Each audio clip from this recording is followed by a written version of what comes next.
સમગ્ર દેશમાં રામનું નામ ગુંજી રહ્યું છે ત્યારે જીટીયુના ડિઝાઇન ઇનોવેશનના સ્ટાર્ટઅપ દ્વારા તૈયાર થયેલું રામ મંદિરનું 3D પ્રિન્ટર મોડલ આકર્ષણનું કેન્દ્ર બન્યું છે।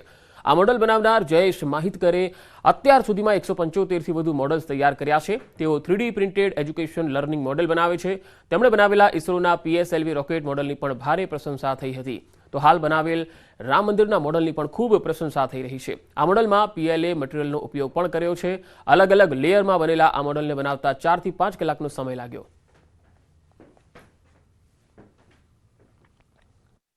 સમગ્ર દેશ જે છે તે અત્યારે જય શ્રી રામના નારા સાથે ગુંજી રહ્યો છે અને વાત કરીએ અમદાવાદમાં અને ખાસ કરીને જીટીયુના જે છે ડિઝાઇન એન્ડ ઇનોવેશન સેન્ટરના જે સ્ટાર્ટઅપ છે જયેશભાઈ માહિતકર કે તેઓએ અયોધ્યાના રામ મંદિરનું જે 3D પ્રિન્ટરનું જે છે આ મોડલ તૈયાર કર્યું છે। સ્ટાર્ટઅપ જે તમારું છે મોડલ્સ તૈયાર કરવાનું શું છે?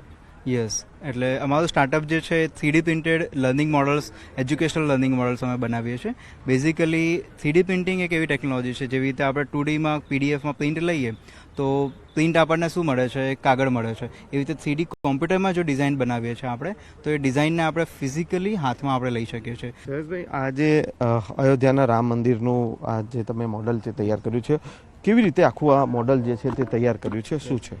સૌથી પહેલાં મોડલ જે છે એ 3Dમાં મોડલ છે, એટલે 3D પ્રિન્ટેડ મોડલ છે।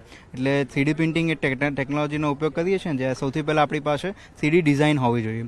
ડિઝાઇન હોવા પછી આપણે એ મોડલને એક સ્લાઇસિંગ એક પ્રોસેસ આવે છે જેમાં અલગ અલગ લેયર્સમાં મોડલને ડિવાઈડ કરવામાં આવે અને એ મોડલ ડિપોઝિટ કરીને આ મોડલ બનાવવામાં આવે છે। એટલે મોડલમાં મટીરિયલ ડિપોઝિટ થાય છે અને બને છે। સૌથી મોટો ફાયદો આ ટેકનોલોજીનો એ છે કે આ વસ્તુ બનતા માટે કોઈ પણ વસ્તુનો વેસ્ટેજ નથી થતો, એટલે એડિટિવ મેન્યુફેક્ચરિંગ પણ કહેવામાં આવે છે। આ હતા જયેશભાઈ માહિતકર કે તેઓએ આ અલગ અલગ જે મોડલ્સ જે બનાવ્યા છે અને જે ઇનોવેશન ડિઝાઇન જે ઇન્ડસ્ટ્રી જે ખાસ કરીને છે તેમાં તેઓએ પોતે ઝંપલાવ્યું છે અને આ ડિઝાઇન સાથેના જે મોડલ્સ જે છે તેઓએ તૈયાર કર્યા છે। કેમેરામેન હિરેન શાહ સાથે સંજય ટાંક, ન્યૂઝ 18 ગુજરાતી, અમદાવાદ। અમદાવાદમાં અયોધ્યા રામ મંદિરની પ્રતિકૃતિની માંગમાં વધારો થયો છે। વુડનના રામ મંદિરની પ્રતિકૃતિઓની માંગ વધી રહી છે ત્યારે પાલડીના એક મુસ્લિમ યુવકે શ્રી રામ મંદિરની પ્રતિકૃતિ તૈયાર કરી। કોર્પોરેટ ગિફ્ટ સાથે મંદિરની પ્રતિકૃતિનું ધૂમ વેચાણ થઈ રહ્યું છે। રામ મંદિરની પ્રતિકૃતિના ઓર્ડર પણ ખૂબ જ મળી રહ્યા છે। મારા જે કસ્ટમર છે કોર્પોરેટના છે, રિટેલ કસ્ટમર છે યા ગિફ્ટિંગવાળા છે એ બધા થ્રુ મારા ઓર્ડર આવે છે। ઓનલાઈન તો હજી મેં જો કે નાખ્યું જ નથી, પણ રિટેલ કસ્ટમરથી જ વધારે ઓર્ડર આવે છે અત્યારે હાલ મારે। અને અત્યારે હાલ લગભગ મારા પાસે ઓર્ડરમાં એવું છે કે 50થી 60 પીસ જેવો ઓર્ડર હજી ઇન સ્ટોક પડ્યો છે જે સેલ આઉટ માટે છે, પણ હજી પહોંચી વળાતું નથી એવું છે। અયોધ્યામાં મહાઉત્સવ રામલલાના દર્શન કરવા આસામની મહિલાઓનું ગ્રુપ પણ પહોંચ્યું છે। રામલલાને આવકારવા મહિલાઓમાં ભારે ઉત્સાહ દેખાઈ રહ્યો છે। લોક નૃત્ય કરીને ભક્તિના રંગમાં રંગાઈ છે તમામ એ મહિલાઓ। અયોધ્યામાં કડક સુરક્ષા વ્યવસ્થાનો બંદોબસ્ત પણ છે। મહિલાઓએ પણ સંભાળી સુરક્ષાની જવાબદારી। મહિલા ભક્તોની સલામતી માટે CRPFની મહિલા કમાન્ડો તૈનાત કરાઈ છે।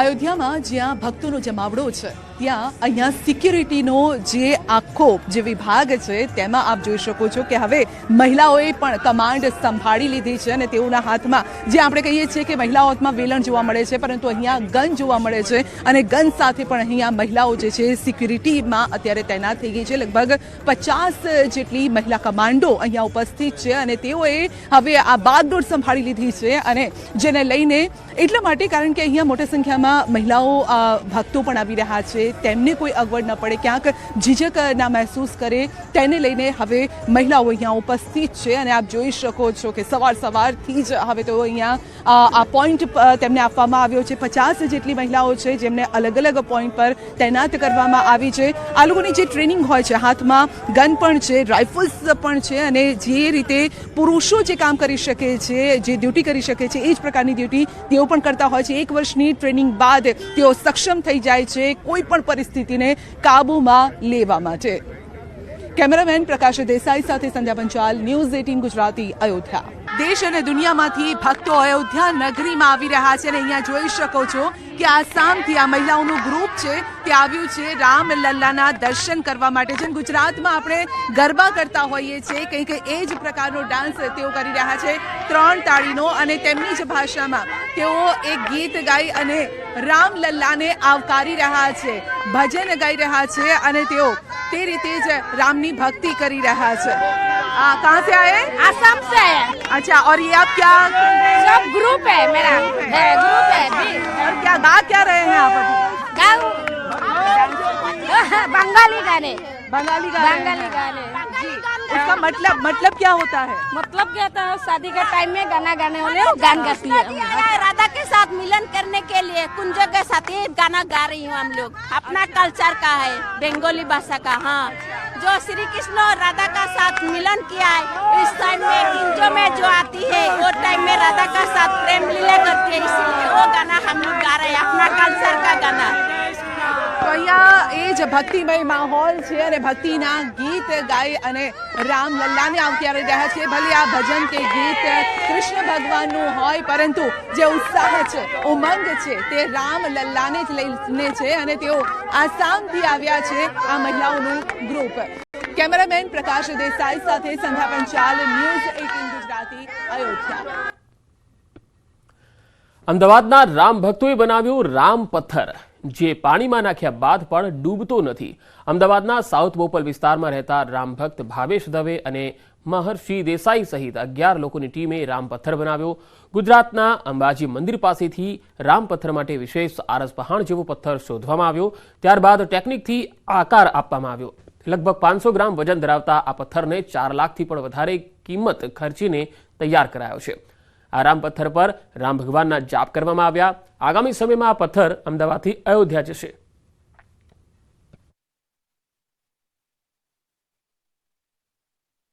મારા હાથમાં એક સફેદ રંગનો પથ્થર છે. આ પથ્થરને જો હું પાણીમાં નાખીશ તો આ પથ્થર છે તે ડૂબશે નહીં. આ પથ્થરને હું પાણીમાં નાખવા જઈ રહી છું અને આપે જોયું આ પથ્થર છે તે ડૂબતો નથી, તરી રહ્યો છે. હજુ એકવાર પ્રયોગ કરીએ. પાણીમાં પથ્થર મેં નાખ્યો અને પથ્થર છે તે તરી રહ્યો છે, ડૂબતો નથી. આ પથ્થર, તેને રામ પથ્થર નામ આપવામાં આવ્યું છે અને આ રામ પથ્થર બનાવનાર અમદાવાદના 2 રામ ભક્તો છે કે જેમણે આ પ્રકારે રામ પથ્થર બનાવ્યો છે. મારી સાથે ભાવેશ દવે અને મહર્ષિ દેસાઈ છે, તેમની સાથે વાત કરીશું. ભાવેશભાઈ, સૌથી પહેલા મને જણાવશો કે આ પથ્થરની ખાસિયત શું છે? કેમ આ પથ્થર છે ગમે તેટલે તમે પાણીમાં નાખો તે ડૂબતો નથી? જ્યારે રામની વાત આવી અને ગુજરાતમાંથી, એટલે આપણે રામ જેવા અને લક્ષ્મણ જેવા એવા 2 વ્યક્તિઓ, એટલે હું ક્યારે ના ભૂલી શકું, જેમને આ ચુકાદો લાવ્યા છે એવા નરેન્દ્રભાઈ અને અમિતભાઈ ને હું ખુશ થઈ ગયો કે રામ ભક્ત બની ગયો. અને હું ભક્ત હતો ત્યારે હું શું કરું, એટલે હું અને મારો ફ્રેન્ડ એટલે મહર્ષિ દેસાઈએ વિચાર કર્યો કે એવું તો આપણે શું કરીએ કે આપણે લોકો સુધી પહોંચી શકીએ ને લોકોની આસ્થા.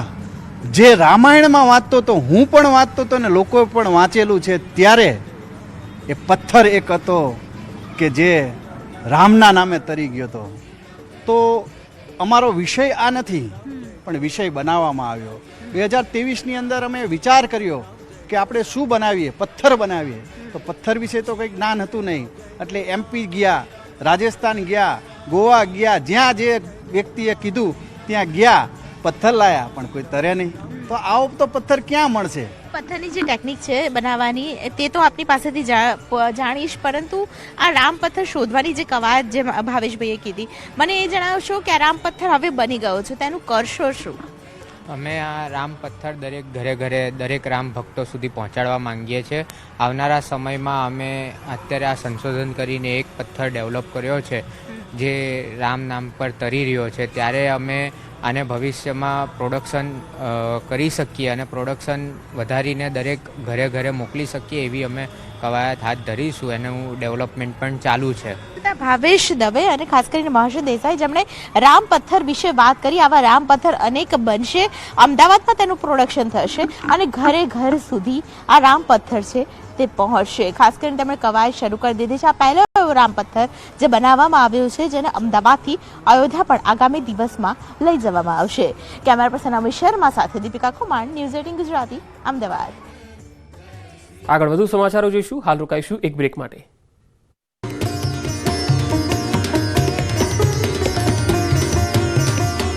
તેને કાપડી સત્તા હોસ્પિટલે નિયંત્રણ પત્ર જાહેર કર્યો. દર્દીઓની સલામતી માટે આ નિર્ણય લેવાયો. દ્વારકાના ધારાસભ્ય પબુભા માણેક રામધૂનમાં લીન થયા. દ્વારકા રામ મંદિરમાં ચાલી રહેલી રામધૂનમાં પબુભા માણેકનો ગરબો રમતો વિડીયો સોશિયલ મીડિયામાં વાયરલ થયો.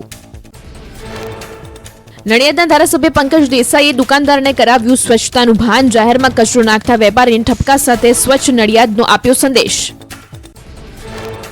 અમદાવાદમાં તેજ પવન ફૂંકાતા જીટીયુના પદવીદાન સમારોહમાં મંડપ ઉડ્યો. સાયન્સ સિટી ખાતે યોજાયો હતો પદવીદાન સમારોહ. વિજ્ઞાન ભવન બહાર તૈયાર કરેલા મંડપ ઉડ્યો. કાર્યક્રમ સમાપન બાદ મંડપ ઉડતા કોઈ જાનહાનિ નહીં. દમણના દરિયા કિનારે ટોપલેસ થઈને ફરતી યુવતીનો વિડીયો વાયરલ થયો. સસ્તી પ્રસિદ્ધિ મેળવવા યુવતી ભાન ભૂલી ફેમસ થવાની લાહેમાં અશોભનીય હરકતની રીલ બનાવીને વાયરલ કરી. મહીસાગરના ખાનપુરમાં એક સાથે 4 વાહનોની ટક્કર. નરોડા પાસે એસટી બસ, ટ્રક અને રિક્ષા સહિતના વાહનો અથડાતા 8 લોકોને ઈજા પહોંચી. પોલીસે પહોંચી ઇજાગ્રસ્તોને તાત્કાલિક હોસ્પિટલ ખસેડ્યા. મહેસાણામાં બેફામ ડમ્પરની અડફેટે નિવૃત્ત એએસઆઈનું મોત. કડીના પોલીસ સ્ટેશન નજીક સરદાર બાગ પાસે બન્યો હતો બનાવ. નિવૃત્ત એએસઆઈ જીઆરડી કર્મીને બાઇક પર પોઈન્ટ પર મૂકવા જતા હતા. ડમ્પરે બાઇકને ટક્કર મારતા નિવૃત્ત એએસઆઈનું મોત.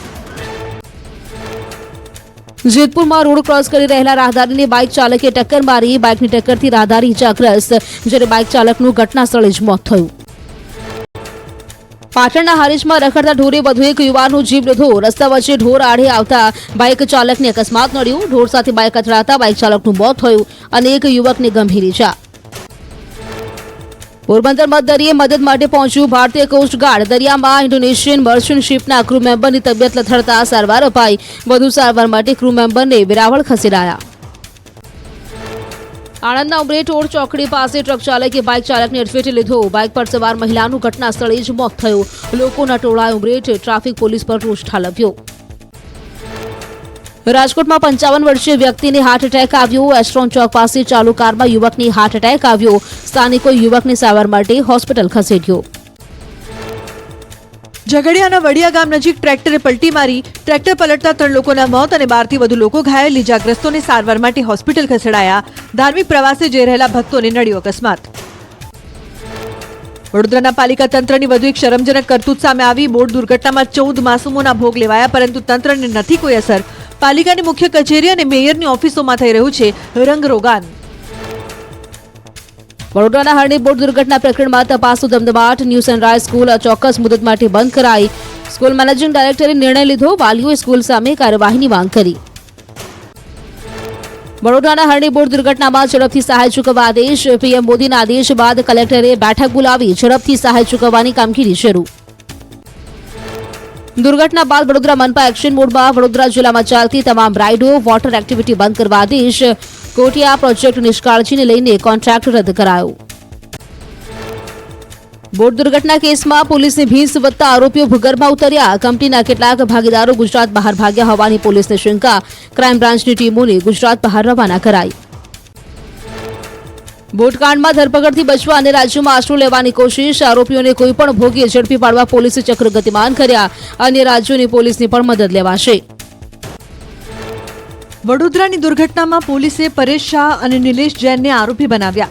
પરેશ શાહના પુત્ર, પુત્રી અને પત્નીને પણ આરોપી બનાવાયા. પરેશ શાહની હરણી લેક ઝોન દુર્ઘટનામાં હતી મુખ્ય ભૂમિકા. હરણી લેક ઝોનમાં બોટિંગની ટિકિટ વેચાણની પરેશ શાહ, નિલેશ જૈનને અપાતી માહિતી, સ્ટાફ આવકનું તમામ રિપોર્ટિંગ બંને કોન્ટ્રાક્ટરોને કરતા.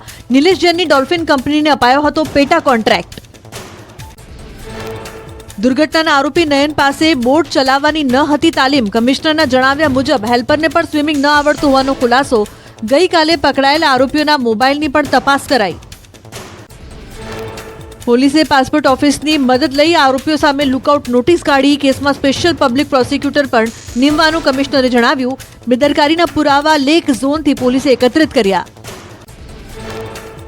વડોદરા હરણી તળાવ દુર્ઘટના મામલો સુપ્રીમ કોર્ટમાં પહોંચ્યો. એચસીના એડવોકેટ ઉત્કર્ષ દવેએ સુપ્રીમ કોર્ટમાં સમગ્ર મામલે પીઆઈએલ દાખલ કરી. કલેક્ટર, મ્યુનિસિપલ કમિશનર અને પોલીસ